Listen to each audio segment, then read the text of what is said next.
Assalamualaikum warahmatullahi wabarakatuh. Bagaimana kabarnya anak soleh dan solehah? Semoga selalu dalam keadaan sehat dan tetap semangat untuk belajarnya.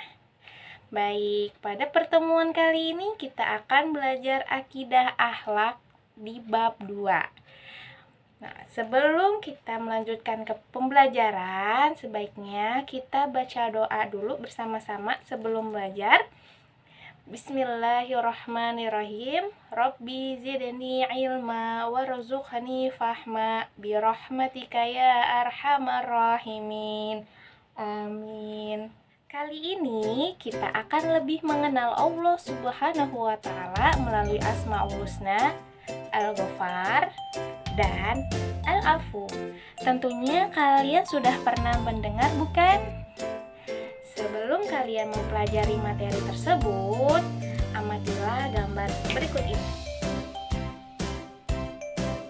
Bagaimana pendapat dari kalian mengenai gambar tersebut? Ya, dari gambar tersebut menunjukkan bahwa seseorang sedang mengharapkan ampunan dari segala dosa dan kesalahannya kepada Allah Subhanahu wa taala. Tentunya kita sebagai umat muslim mengharapkan ampunan hanya kepada Allah Subhanahu wa taala. Dari gambar tersebut ada kaitannya dengan materi kita kali ini, yaitu mengenal sifat Allah Al-Ghafar. Sudah ada yang tahu apa itu Al-Ghafar?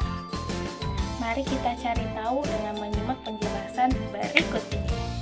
Al-Ghafar berasal dari kata ghafaro yang artinya menutupi. Dalam hal ini berarti Allah Subhanahu wa taala Maha Pengampun. Allah Subhanahu wa taala menutupi dosa hamba-hambanya karena kemurahan dan keluasan ampunannya. Selain memiliki makna tersebut, Al-Ghafar juga berarti Allah Subhanahu wa taala menganugerahkan rasa penyesalan kepada hamba-hambanya sehingga bisa menjadi obat penawar dan penghapusan dosa. Anak-anak, dosa itu adalah kegelapan.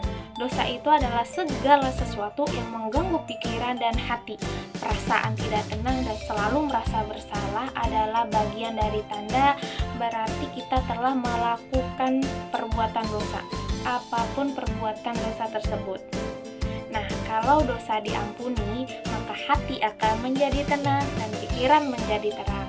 Ketika itulah Allah Subhanahu wa taala telah mengobati seseorang dari kegelisahan hati karena perbuatan dosa dan kesalahan-kesalahan yang telah dilakukannya.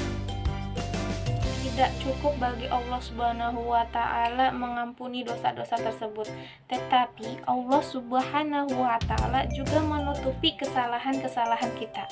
Alangkah banyaknya orang yang berbuat dosa di dunia ini dan juga yang berbuat maksiat, tetapi Allah Subhanahu wa taala menutupi aib-aib tersebut agar tidak diketahui oleh yang lainnya. Contoh, ada seorang pelajar yang sudah melakukan kecurangan saat ujian, yaitu menyontek.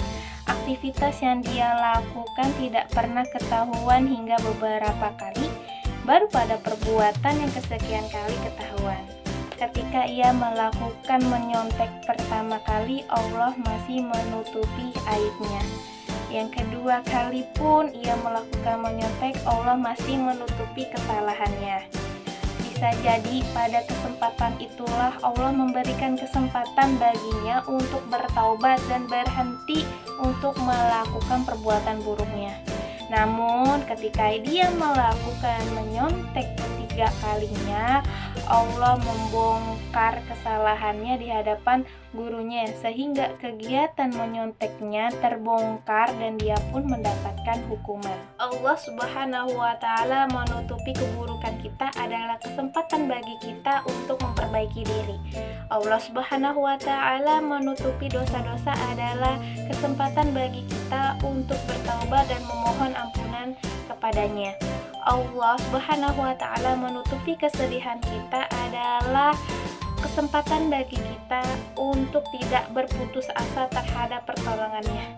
Karena Allah Subhanahu wa taala adalah Tuhan yang Maha Pengampun.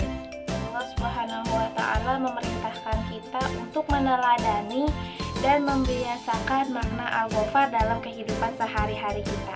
Di diantaranya dengan cara meneladani makna Al-Ghafar.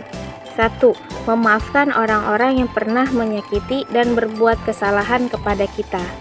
Kedua, menghilangkan kebencian dan dendam di dalam hati. Ketiga, menghindarkan diri dari berprasangka buruk. Keempat, tidak mencari-cari kesalahan. Kelima, tidak membuka aib orang lain. Dan keenam, tidak menggunjing, memfitnah, atau menyakiti orang lain.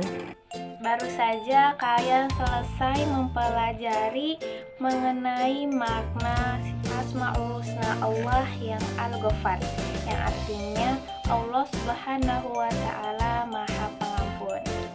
Selanjutnya, untuk kalian lebih memahami mengenai Al-Ghafar, silakan kalian kerjakan soal latihan berikut ini.